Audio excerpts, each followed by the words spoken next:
नमस्कार मित्रमैत्रिणींनो, वैवाहिक जीवनातील वादाचं कारण नक्की समजून घ्या. जर प्रेमविवाह असला तर अगोदरच चांगली ओळख झालेली असते. एकमेकांच्या आवडी निवडी, राहणीमान, सवयी सर्व माहीत असतं.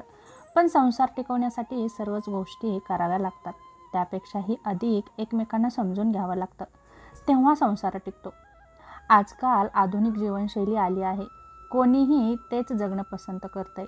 पण खरं तर आपण एखाद्या व्यक्तीसोबत विवाह बंधनात पडलो आणि आपण जर त्या व्यक्तीकडून फक्त अपेक्षा करत गेलो तर हे योग्य नाही. कारण संसाररूपी गाडीचे नवरा आणि बायको ही दोन चाके असतात. त्या दोघांनाही हे सर्व समान असतं. दुसरी गोष्ट म्हणजे अरेंज मॅरेज केलेली जोडपी एकमेकांना समजून घेण्यात बऱ्याच वेळा अपयशी ठरतात. कारण एखादी व्यक्ती 2-3 महिन्यात ओळख होऊन आपल्यासोबत राहायला लागली असेल तर त्या व्यक्तीच्या सवयी, आवडीनिवडी, राहणीमान या सर्व गोष्टी दुसऱ्या व्यक्तीला सहन होतीलच असं नाही. पण अरेंज मॅरेज झाल्यानंतर दोन्ही व्यक्तीने थोडं समजून एकमेकांना ओळखून जगायचं कसं हे जर ओळखलं तर त्यांना बऱ्यापैकी सोपं जातं. बऱ्याच वेळा संसार व्यवस्थित सुरू असतो. नवरा बायको दोघांचंही व्यवस्थित सर्व चाललेलं असतं.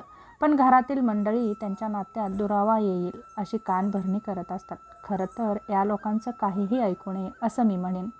दुसऱ्यांच्या संसारात तोंड घालत असतील आणि त्यांना उलटसुलट सांगत असतील तर या लोकांपासून लांब राहिलेलंच खूप चांगलं.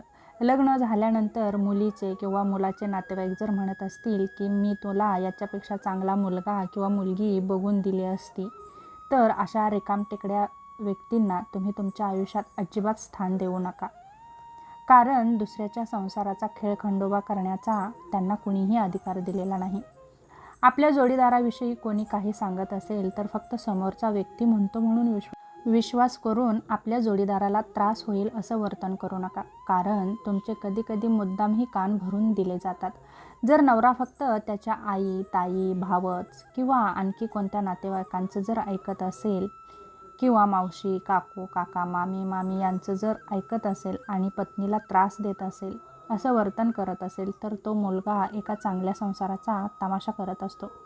हेच मुलीच्या बाबतीतही लागू होतं. सून म्हणून वागताना सासरच्या सर्व व्यक्ती तिच्याच नातेवाईक आहेत हे समजून घ्यावं. घरातील छोटी मोठी भांडणं तिनं फोन करून आई-वडिलांना, भाऊ बहीण यांना सांगू नये. कारण दोन्ही व्यक्तीच्या मध्ये जितके कमी लोक तितके भांडणं कमी होतात. विवाह तुम्ही केलेला असतो, वाद तुमच्यात होतो आणि तुम्ही तो तिसऱ्या व्यक्तीला सांगून अजून त्यात तेल टाकत असता. आपल्या जोडीदाराला आपण समजून घेतलं पाहिजे. ती ही व्यक्ती आहे, चूक होऊ शकते, नातं टिकवायचं आहे. विवाहाचं बंधन खूप मोठं असतं, ते आयुष्यभर जपावं लागतं. तुमचा संसार सुखाने जगायचा असेल तर दोघांमध्ये विश्वास असणं फार गरजेचं आहे. आपल्या जोडीदाराला त्रास होईल असं वर्तन करू नका. सत्य काय आहे बघा आणि मग निर्णय घ्या. कारण लग्न झाल्यानंतर त्या नात्यासमोर बाकीचे नाते शून्य ठरतात. म्हणजे असं नाही की लग्न झालं म्हणजे सर्व नाती तोडायची असतात. पण कोणीतरी काहीतरी सांगतं किंवा आपल्या जोडीदाराला कमी ठरवत असेल आणि त्यात एकूण आपणही तसंच वागत असेल तर ते चुकीचं आहे. एक व्यक्ती विवाह करून सर्व सोडून आपल्यासोबत आलेली असते आणि आपण त्या व्यक्तीला आपल्याच माणसांमुळे त्रास होईल, दुःख होईल असं वागत असेल तर ते दोघांनाही घातक आहे.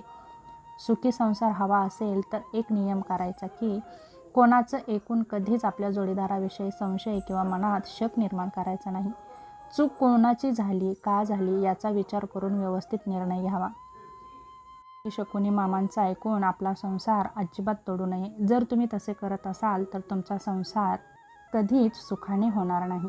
तेव्हा तुम्हाला जर सुखी संसार करायचा असेल तर तुमच्या दोघांच्यामध्ये तिसऱ्या व्यक्तीला अजिबात स्थान देऊ नका. बघा, तुमचा संसार नक्की सुखाचा होईल.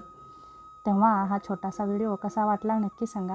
पुन्हा भेटू अशाच एका छोट्याशा नवीन व्हिडिओसोबत. तोपर्यंत धन्यवाद.